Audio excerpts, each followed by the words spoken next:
Good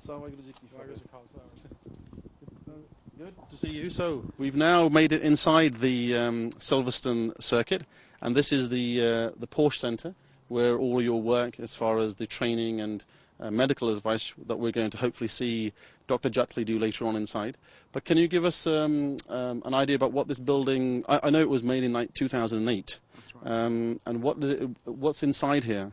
Well, this is the Porsche Driver Experience Centre. And in 2008, just in time for the British Grand Prix, this building was set up. And it occupies a several acre site here, just on the hangar straight of the Silverstone Grand Prix racetrack. And I'll show you later on great views of the actual Grand Prix circuit from the top. Right.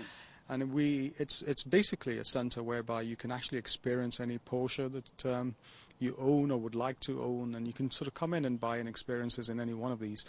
And around the back here, we've got about a few kilometers of testing track, and it's got every single surface that you can imagine. It's got a low friction surface, skid plates, simulated ice hills, donut rings, and so on and so forth. So quite a challenging track with adverse cambers and so on and so forth. So very good.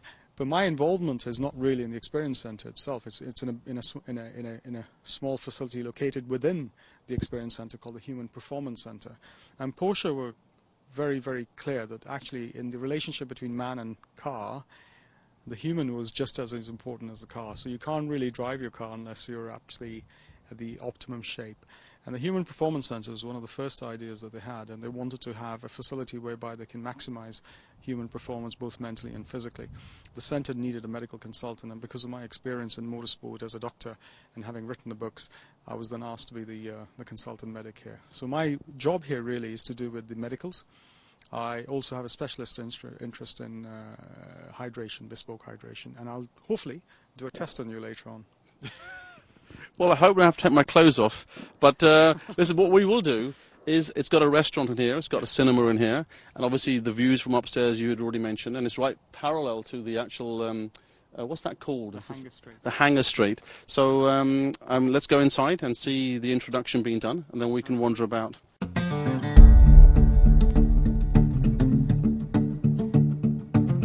Kenyans the Sikh company who went to Kenya went there many generations before the ones that arrived here. So we're now fifth generation, sixth generation. We've gone past being economic migrants. We're now actually engineers, doctors, businessmen. And we've actually moved on from there. We're now are we not just forming gurdwaras, the gurdwaras there have got hospitals now. Gurdwaras have got land. Gurdwaras have got office blocks that they're renting out commercially. The Gurdwara has got investments. So we're actually generations ahead of what the English Sikh are doing at the moment.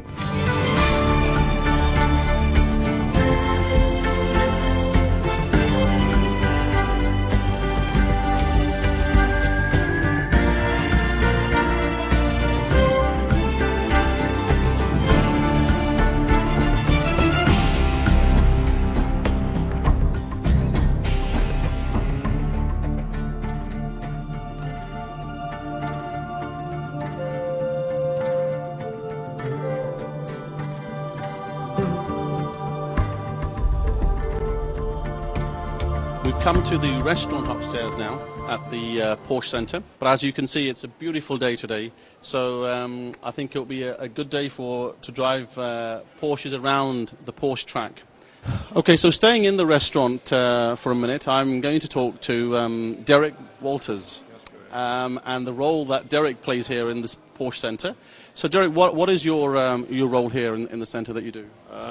Well, I run a company called World Sport Management, and that in turn has a contract with an organisation called the Racing Steps Foundation, which we formulated just over 5 years ago now, and it's about backing young talent that hasn't got money. Currently I've got 10 young people in the programme, from James Collado at GP2 down to Ben Barnicoat, who's in karting. Should have been here today, but he's testing in Italy at La Conca. And then we've got 3 guys in motorcycle racing, one which is jumping up next year to the World Championship in Motor 3. Downstairs in the introduction, I only saw men. So is it a sport only for boys, by the way? We keep on looking out for the ladies. In fact, we look for those first before we look for the guys. But For somebody to get to the top of the sport, i.e. into Formula One or to MotoGP, then at the moment it seems to be male-centric. So how do you know Raj Jutley, and what's the link between Raj being here and, for example, yourself? Well, we met Raj through the Porsche Centre here, because all our boys have training programs associated with the Porsche Performance Centre, and Raj, of course, is the medical attachment here, and so we're always getting his advice. And then we got into a conversation about the disciplines within heart surgery and his cardiac team at Nottingham University Hospital, and the similarities that go on with a race driver and the race team, engineers and what have you. He'd also said that Mark Webber had already gone through a process of watching heart surgery, and so I put Raj in touch with our mind coach, Don McPherson, and they had a conversation, because I was quite keen if we were giving new messages out and moulding these individuals that we're on the same message and working for the same objectives. And so since that time, we've had 3 of the drivers have actually joined Raj in heart surgery and been standing there watching him perform his incredible operations. I've got a question about the circuit. You've got it's a separate circuit for the Porsche ride. I mean, so are you ever allowed to go on to the main Silverstone, or is it that the Porsche are separate from it? No, I think during the course of the year, the teams that we race with, depending on the categories, normally have a race here. So if that's the case, then they will have test days on the full Grand Prix circuit and or some of the other national circuits. So we very seldom come down here, because this is almost a private facility for Porsche. We need to be on the big tracks in order to examine the strengths and weaknesses of our drivers and the teams and their cars.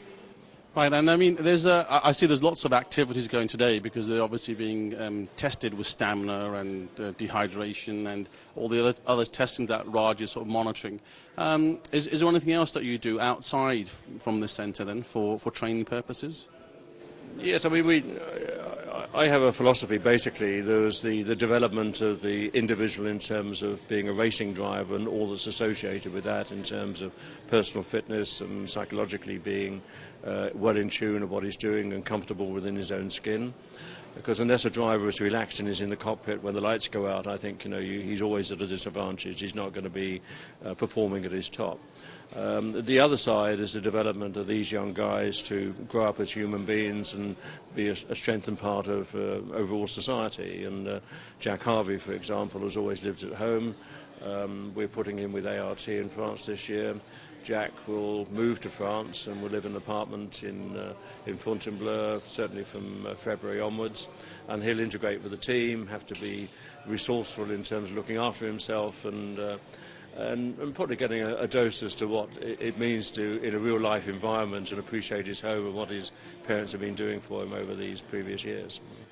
Okay, and my last question is really about the Silverstone track itself. I mean, there was rumours at one time that it might be shut down and all this sort of stuff. So, what's I mean, not a political statement, but what do you think will be the future of Silverstone here?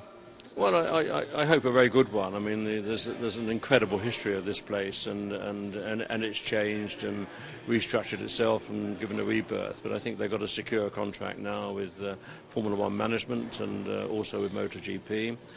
So they're 2 core events during the course of the year which are important from a cash point of view, and there's a big plan basically to further development the centre here with hotels and other expanded facilities. So hopefully Silverstone will become a centre of excellence for the motorsport industry in the UK.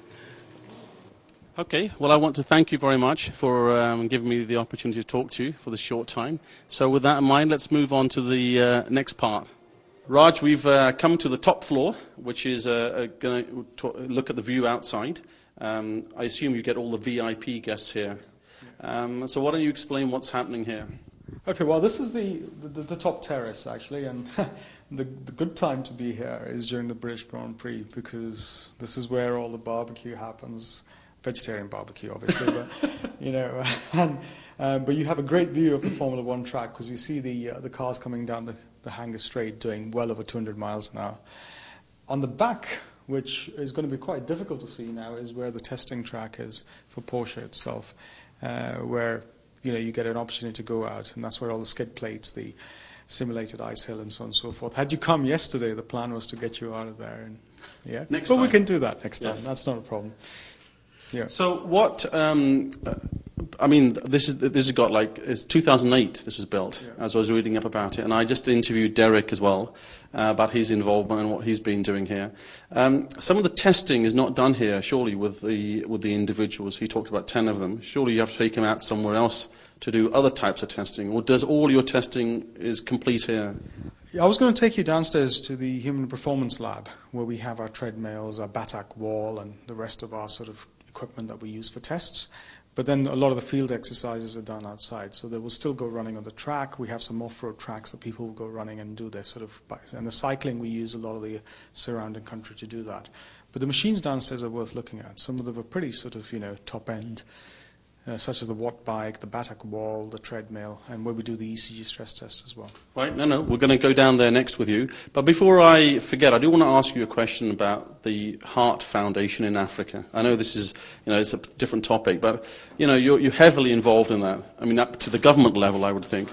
And we were talking before that the Gurdwaras there have been very helpful. Yes. And I wanted you to expand a bit on that. Yeah, well, the Pan-Africa Heart Foundation actually is now obviously a charity here, but it's also a registered NGO in Kenya. And in the last 4 weeks, in the time that I've arrived in Nairobi, I'm already sitting on the Government Technical Committee, advising the Minister of Health and the Kenya Tourism Board on how to reverse heart surgery and start bringing work back into Africa rather than sending it to India. And already I'm going to be part of the showcase circuit and roadshow that's going to happen towards the end of the year. So I'll be representing the Kenyan government in Uganda, Tanzania, Rwanda, Burundi to show everyone that we can do the work there. The Gurdwara has been very prominent in this. In fact, apna jada Ramgarhia Sikh East Africa Ramgarhia board, who's run by Manjit Sethi, he saw that not only could we sort of deliver this to the government, but this could be done as a saver to the people as well. So I did the first open heart surgery operation there last year in October, but from initial conversations with the East African Ramgarhia board, we are talking about even having a heart centre situated within Guru Nanak Hospital, and that's going to be doing all the work not only for the government but also for the very poor, as well as actually stop the rich from going abroad. And if things work out well, then we'll be looking at a Guru Nanak University Hospital in the due course, where we'll be a teaching hospital and a medical school attached to it. How is it possible that in Kenya the Sikhs have managed to talk about university? They've given you some Guru Nanak Dev Ji's hospital, and then why is it that it's not being done in the UK? Do you know, Gurdeep, that's a very good question. It's a very good question. And that question was answered by a very good friend of mine who is a lawyer, Ranjit Uppal, in Leeds, and he came to visit me in Kenya a few years ago, and he's doing really well. He's a very well-respected lawyer, my age, doing very prominent and very heartwarming to see how well it's done. And he just quietly observed what the Kenyans in Africa were doing, and his answer was very simple. He says, the Kenyans the Sikh company who went to Kenya went there many generations before the ones that arrived here. So we're now 5th generation, 6th generation. We've gone past being economic migrants. We're now actually engineers, doctors, businessmen. And we've actually moved on from there. We're now are we not just forming Gurdwaras, the Gurdwaras there have got hospitals now. Gurdwaras have got land. Gurdwaras have got office blocks that they're renting out commercially. The Gurdwara has got investments. So we're actually generations ahead of what the English Sikh are doing at the moment. Because not only just, the people here are still settling in, they're still coming over as migrants. I see we're generations ahead of that. And that was what he described, which I think, he's absolutely right. We are ahead in many ways because we moved there much earlier. And we've had a chance to assimilate. And a lot of us are actually returning back to our roots.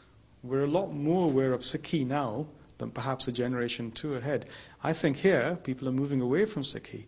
And maybe once they're confident about who they are and where they belong, they'll come back to it again. Make sense? No, it does, and that's probably correct, I think. But there are many more doctors here than, for example, in Kenya, as far as Sikhs are concerned. I can't see why you're right about the generation gap. that there comes a time when it goes like a full cycle. And we're seeing that. And I was surprised the first time that I interviewed you that you were thinking of going back to Kenya. That's not something which the generation here are saying, "Kaisi Punjab nu mud jaiye." None of them are looking at that. So, no, I hope you're right, and I hope in England, I wait to see a wing in a hospital called Guru Nanak Dev Ji's wing in the UK, or a university here. So, so you think there's hope still for people here then? Well, what do you think the answer is? I think there is, but there's no good look. I've got to look at people outside. I think it will go a full cycle. Then people will come back to their roots about Sikh. But based on the model of what's happening in Kenya.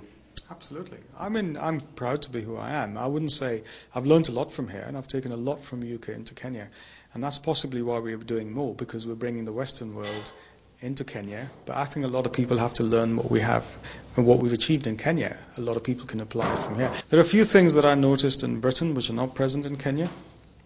Things that almost were almost responsible for me taking my children away from the British culture. I'll tell you one thing. I came here at the age of 19, 20. And when it was Eid, we went to the Muslims. When it was Diwali, we were at the Hindus. When it was Vaisakhi, our Muslim friends were over, our Hindu friends were over. And I didn't know that I was a Ramgarhia. I didn't know who a Tarkhan was or who a Jat was. I didn't know at all. But the day I landed in this country, it was made very obvious to me. Okay, I'm not a Jat. I'm a Sikh. I'm not a Muslim. I'm not a Hindu. I'm a Sikh. And interestingly enough, I've been now back in Kenya for 4 weeks. I'm eating meals with Muslims. I'm eating at their house. They eat at my house. That doesn't exist there. And I think somehow we're stuck in the past in Britain. In India, it's more acceptable. You will see more marriages or more interaction with people from across castes and cultures and religions. But here, we seem to be more stuck in what happens 100 years ago. Yes, no, and that's correct. I think people that came in the 1960s have been stuck with the village mentality. Yes. They haven't moved on, actually. And people in the village have moved on, if you ask me. When I've gone back, I'm quite surprised at the village mentality, how it's moved on. No, let's hope it goes the correct way, I think so. you know, in either way. So let's go downstairs then to your centre where you've got the performance. Is that a separate room that's been set aside? Absolutely. Okay, so now we've come to the Porsche Human Performance Office. So Raj is going to do a test on me with this equipment. Let's ask him what it's all about then. Thanks, Gurdeep. I think on an earlier program I told you that I was involved in the development of these drinks. The drinks are called H2 Pro, and they come in 4 different strengths. And this is something that I invented along with my co-inventor Andy Blow about 3 years ago. And the invention was actually very simple. Basically, nobody had thought about using this medical technology that's been in existence for the last 20 years to take a specimen of sweat from your arm without getting you to exercise, and using that specimen of sweat and finding out how much salt it's got in it using this conductance meter. So this equipment's been there for 20 years, but nobody actually thought about using it for giving an athlete the right amount of salt in their drink based on this test. So a few years ago we invented it, and it's now been protected in all around the world. We had to form a company called Precision Hydration, which I am a part of, and I co-own along with a few other founders as well. And with God's grace, the company is doing really well. We've now got testing centres in Australia, New Zealand, Canada, several in UK. We're moving to America this year. You know. So what will you be testing on me once when you start this machine then? Well, what I'm doing at the moment is I'm putting in a chemical called pilocarpine into your skin, and it'll take 5 minutes for that chemical to get into your skin. And once I take off this Velcro here, I'll be able to then put a collection system on board, and that collection system collects for 45 minutes the sweat that's coming out of this sort of area outside of a 50p coin. I'll then put that specimen of sweat into this conductance meter, and that'll give me how much sodium there is in your sweat.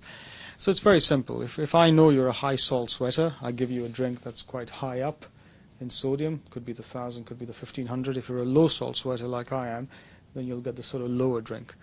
And nobody at the moment's got this combination of drinks out. At the moment, sports drinks are just one size fits all.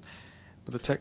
Yeah, but no, I want to ask you that about one size fits all. Like, the Lucozade drinks that you have, or some of the other Nike drinks that are coming out, they contain more sugar, I think, than anything else. Absolutely. What we have is got no sugar and we have no caffeine. This is just simple salts, but the amount of salt in the drink is exactly matched to what you're losing. And nobody owns that technology other than us. And now, interestingly enough, the England rugby team are on our drinks, the England few Premiership football teams are on our drinks. There's a Formula One driver outside here who uses our drinks. There's another one in Toro Rosso who uses them. We've got Bradley Smith off to Malaysia tomorrow in the World MotoGP. He uses them. A lot of the Great Britain Olympic squads use this technology. In fact, the EIS, the English Institute of Sport, bought this machine to test their players. So we're making some big inroads. We've just done the under-20 England team a couple of days ago. We've got the 2 New England players in the senior squad coming up. The England cricket team in India have been using this as well, yeah. I mean, one question, last time when we did the show, somebody rang up and asked the question because we had talked about cramp. So can you just clear that up for me? This is not really medication for people who are ill, is it? No, this isn't a medication. This is really just a like-for-like replacement on people who are very active, who tend to exercise in hot, humid climates, who sweat a lot, and we're replacing what they sweat using these electrolytes. Right. And we know that those who sweat excessively and lose a lot of electrolytes and salts tend to cramp.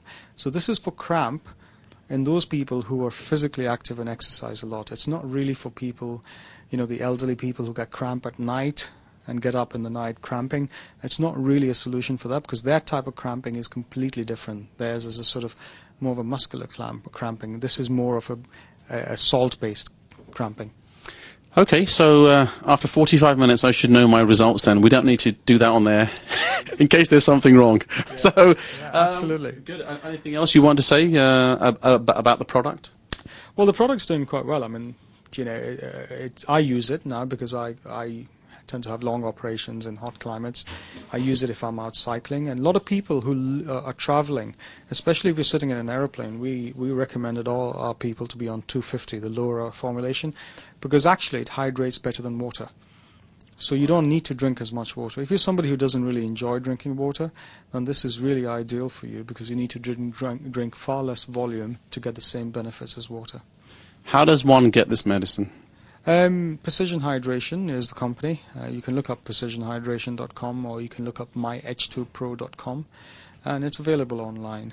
I mean, this tube here makes 7.5 litres and it's got 15 tablets in it, so it's waterproof, shockproof, and it sounds like I'm marketing it, but... Well, why wouldn't you? It's your product. Well, it works. I can tell you it works. No. And if it don't work, then... No, that's the main thing. I mean, it should work, help people and so on. So all those young boys that are interested or doing sport that's, strenuous, you should check the site out, or you can, directly talk to the doctor yourself.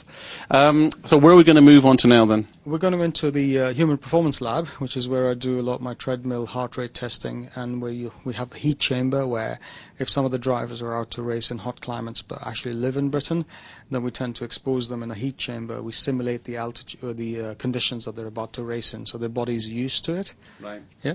We've come into this section now. Let's ask Gareth what's happening here then. Gareth, what's your role first? I'm the strength coach for Porsche Human Performance, so I deal with the driver's strength. So a lot of people think that the drivers need to be just aerobically fit, but obviously the forces to get in the car, they need to have a strong neck, strong grip, strong core, and even some of the guys, depending on what level they need strong legs for the pedals and the brakes. It's a lot different to driving the car at slow speed. Yeah.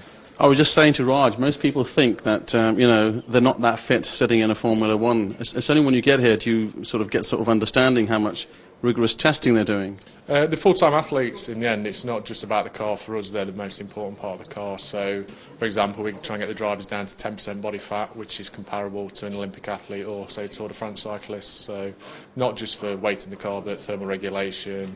You could be racing in the heat. At night time, dehydration, so we're going to make sure that any stresses they get in the car, to it's not a stress more than anything else. Right, right. What's this machine over here, by the way? It's just a treadmill. We use that for training, similar treadmill you find in a gym. However, we use it for testing the drivers, looking at how fit they are, the aerobic capacity, the VO2 max, and also Raj uses it for medicals because the drivers need to have an ECG to make sure the heart's okay as well. Yeah. Right, right. Yeah. So, and you've had 10 people here today, is it? 10 people so far, yeah. Got another 5 this afternoon, so we're going to do a session. Session today is on upper body today, so making sure we've got strong shoulders, strong grip as well. We'll leave the network till tomorrow. All right, thank you very much, Gareth. Thank you. Okay. So I want to thank Raj for letting us come around and seeing the work that you're doing here.